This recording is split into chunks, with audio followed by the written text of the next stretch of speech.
จะมาสอนเรื่องในการกวักหัวซิมเนาะกับนักเรียนคนใหม่เนาะนักเรียนมาใหม่ทุกคนในการที่เราเฮ็ดเนาะความกว้างความอย่างใดแล้วเนาะสารมาได้แล้วเนาะเรื่องสิ้นกว้างเวลาเขายิบแล้วเรียบร้อยปุ๊บเขาจะแทกมาแบบให้มันอยู่ในระยะคือแทกแต่ส้นนี้เนาะส้นนี้มา1 นิ้วเนาะให้มันอยู่ในระยะ1 นิ้วสิ้นพอดีนุ่งเนาะแต่เขาพับในจับนี้แล้วที่นี่จะมาสอนเรื่องวิธีกวักหัวหลายๆคนว่าตัดสินเป็นยังมันจึงหัวย้อนเนาะหัวย้อนหนาขนาดเนาะทุกคนพอย้อนว่าเอาลงตัวนี้โบได้ระดับแดงเนาะ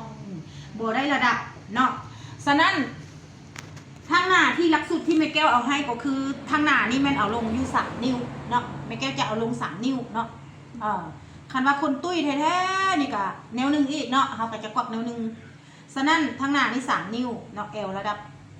35-37เนาะ38ประมาณนี้ตัวนี้1 นิ้วเนาะเวลากวักนี้เขาจะเอาไม้บรรทัดนี่หัวใหญ่ๆนี่หัวตัวใหญ่ๆนี่เนาะ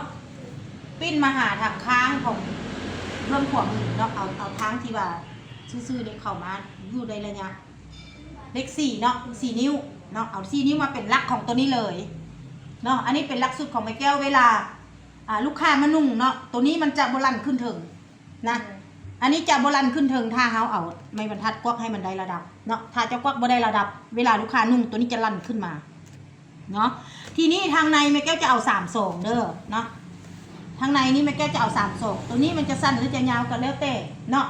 ถ้าเอาแต่นี่เป็นหลักเลย3 2 นิ้วเนาะอันนี้แทกลงมา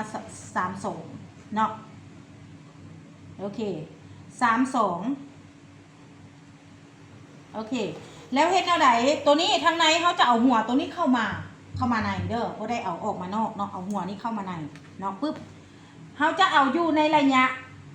คือคนน้อยเนาะก็จะอยู่ในระยะ6 นิ้วเนาะเด็กเนาะ6 นิ้วเนาะเขาจะหมายขีดเลยทุกคนเนาะนี่เนาะตัวนั้นเขาจะเอาเป็นตัวนั้นเป็นลักหมายตัวนี้เลยเนี่ยหมายอยู่นี่เนาะหมายเป็นขีดพื้นใส่หมายเลย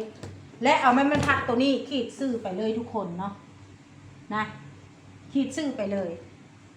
ก็จะประมาณนี้เนาะจะประมาณนี้ทุกคนถ้าผู้ใดอยากได้ความรู้ดีๆที่พิเศษเนาะบ่ได้เสียเงินเสียคำอย่างเลยทุกคนอย่าลืมกดติดตามช่อง YouTube แม่แก้วไว้เลยเด้อทุกคนเนาะแม่แก้วหักสอนตัดเย็บ